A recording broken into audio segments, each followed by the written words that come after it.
Pertanyaan selanjutnya dari Bapak P.C. Watimena.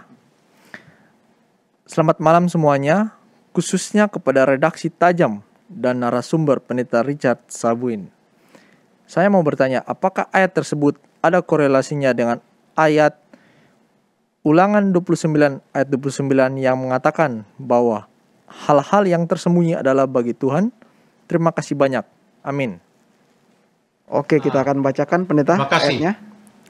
Pertanyaannya adalah, selamat malam Bapak Watimena, salam sejahtera, Tuhan berkati.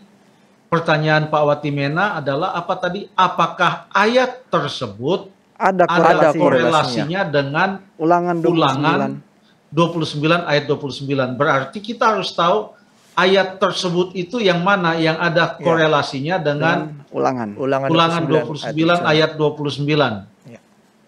Jadi mungkin nanti Pak Watimena tolong sampaikan, atau redaksi tolong cari tahu, siapa tahu pertanyaan itu ada di Facebook atau ada di YouTube supaya kita bisa tanggapi dengan lebih baik. Baik Pak Pendeta, karena memang terkurang di sana ya untuk ayat yang akan direferensikan. Ayat, Iya. Tapi saya yakin pertanyaan Pak Watimena ini pasti bagus sekali. Karena Ulangan 29 ayat 29 mengatakan hal-hal yang tersembunyi ialah bagi Tuhan Allah kita, tetapi hal-hal yang dinyatakan ialah bagi kita dan bagi anak-anak kita sampai selama-lamanya, supaya kita melakukan segala perkataan hukum Taurat ini. Jadi ada banyak hal yang kita tidak tahu, ada banyak misteri yang kita tidak tahu, ya, yang makanya sedangkan yang sudah dinyatakan pun di dalam Alkitab, masih banyak pertanyaan kita melalui acara Tajam, apalagi hal-hal yang tersembunyi yang kita tidak tahu, misteri keputusan-keputusan yang Allah lakukan, yang kita hanya boleh lihat apa yang terjadi, tapi di belakang itu kita tidak tahu mengapa sampai demikian. Tetapi yang perlu kita lihat dari Ulangan 29 ayat 29 ini adalah bahagian akhirnya. Untuk apakah hal-hal itu dinyatakan kepada kita? Supaya, nah ini yang penting dari Ulangan 29 ayat 29.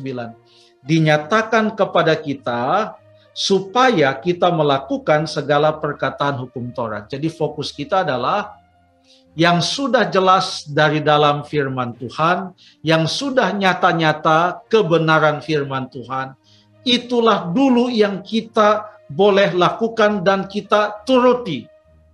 Nanti kalau ada yang masih belum kita ketahui, masih ada yang perlu kita dalami lagi, kita boleh selidiki bersama-sama sejauh ada petunjuk di dalam firman Tuhan. Jadi marilah kita ikuti apa yang sudah dinyatakan dari firman Tuhan. Kita tetap tunggu ya Pak Watimena ayat yang disebutkan tadi, supaya kita boleh lihat korelasinya dengan Ulangan 29 ayat 29. Terima kasih Edward dan Stephen.